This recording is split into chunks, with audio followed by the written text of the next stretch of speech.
अलैकुम। दोस्तों, चीन के जनूब और बरसगीरे भारत, नेपाल, भूटान, सिक्किम, म्यांमार, कश्मीर, लद्दाख, पाकिस्तान में आज़ाद कश्मीर और ख़ुसूसन गिलगित बल्तिस्तान के शुमाल में हिमालयी इलाका तिब्बत वाक़ है, जो तारीखी, नस्ली और जोग्राफियाई एतबार से हज़ारों साल से चीन का हिस्सा रहा है। इसका रकबा 12,20,800 मरबा किलोमीटर है और इसकी आबादी 31,80,000 है। इन 31,80,000 अफराद को ये एजाज़ हासिल है कि वो सतह समंदर से इंतहाई बुलंद मकाम तिब्बत में रहते हैं, जिसको दुनिया की छत भी कहा जाता है।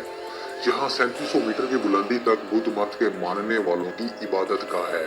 इसकी एक सरहद नेपाल, दूसरी भूटान, तीसरी अक्साई चीन से, भारत से और चौथी सनक्यानिक से होती पाकिस्तान से मिलती है।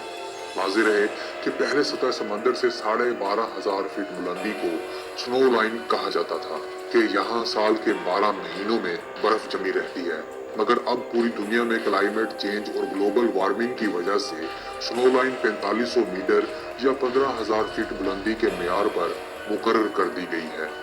इस बुलंदी पर जंगलात नहीं होते।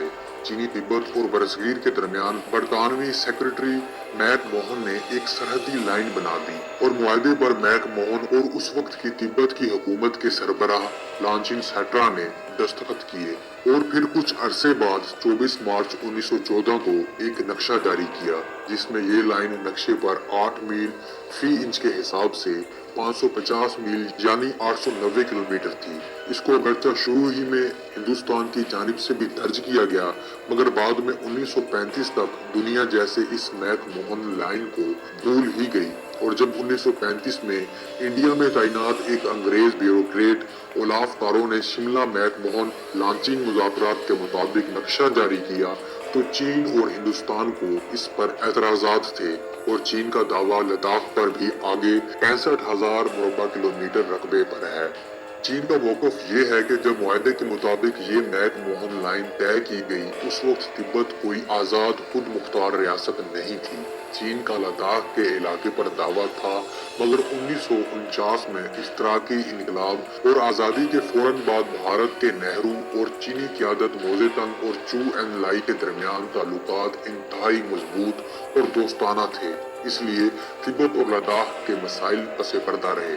पंडित जवाहरलाल नेहरू आलमी सूरत हाल पर हमेशा से बड़ी गहरी नजर रखते थे। उनका मुतालिया, मुशाहिदा और तजुर्बा इस लिहाज से बहुत वसी था। भारत और चीन ताल्लुकात के तनाजुर में उनकी पॉलिसी वक्त के मुताबिक तब्दील होती रही। नेहरू ने 19 अक्टूबर ता 31 अक्टूबर 1954 में चीन का दौरा किया था, जहां उनका पुरतपाक इस्तकबाल हुआ था। नेहरू ने स्टालिन की जिंदगी में रूस का दौरा बतौर भारतीय वजीर आजम नहीं, बल्कि स्टालिन की वफात के 2 साल बाद 7 जून ता 23 जून 1955 में रूस का दौरा किया, जब चीन और रूस में खलीज बढ़ रही थी। वजीर आजम नेहरू ने इसके बाद अमेरिका का दूसरा दौरा 16 ता 20 दिसंबर 1956 में किया था और फिर अमेरिकी सदर 9 दिसंबर 1959 में अफगानिस्तान गए और काबुल में बादशाह जाहिर शाह से मुलाकात के बाद अमेरिकी सदर आइजनहावर ने 9 ता 14 दिसंबर 1959 में भारत का दौरा किया। यही वो जमाना है जब सोवियत यूनियन के साथ चीन के सरहदी तनाज़ात भी सामने आए, तो पंडित जवाहरलाल नेहरू अमेरिका और रूस जैसी बड़ी सुपर पावर को खुश करते हुए इसलिए भारत को चीन के मुकाबले ले आए कि वो इस पूरे इलाके में भारतीय बालादस्ती चाहते थे। उस वक्त आलमी सतह पर चीन रूस तनाज़े की वजह से चीन, जो पहले ही अक़वाम मुत्तहिदा में अपनी हैसियत के मुताबिक पोजीशन ना मिलने पर रुकनियत से महरूम था, सोवियत यूनियन की वजह से दुनिया के कम्युनिस्ट बिलाद के ममालिक से भी कदरे दूर हो गया था और फिर चीन में आबादी के इजाफे पर कंट्रोल नहीं था। इसलिए अंदाजा ये था कि चीन मुस्तकबिल करीब में इतनी तरक्की ना कर सकेगा जितनी उसने 1980 की दहाई से आबादी पर मुकम्मल कंट्रोल करके हासिल कर ली। दोस्तों, जब बैरूनी ताकतों की पुष्ट पनाही से तिब्बत में एक सियासी बहरान पैदा हुआ, तो भारतीय हुकूमत ने बगावत के बाद तिब्बत के रूहानी पेशवा दलाई लामा को भारत में पनाह दे दी और साथ ही दोनों मुल्कों के दरमियान लद्दाख के मसले पर कशीदगी में इजाफा होने लगा और जो तिब्बत के नजदीक मकबूजा जम्मू कश्मीर और लद्दाख पर पाकिस्तानी इलाके गिलगित बल्तिस्तान के करीब बुलंद तरीन इलाका भारत और चीन के दरमियान महाज़े जंग बना। ये जंग 1962 में 20 अक्टूबर से 21 नवंबर तक जारी रही। भारतीय फौज की जंग में तादाद 1,20,000 के करीब थी और इसके मुकाबले में चीन की पीपल्स लिबरेशन आर्मी की तादाद 2,80,000 थी। चीनी फौज के चीफ जनरल लुई रुकिंग थे और कमांडर जुहांग गोहा थे, जबकि भारतीय army chief general Mohan cowl और जनरल प्रनाथ थापा थे।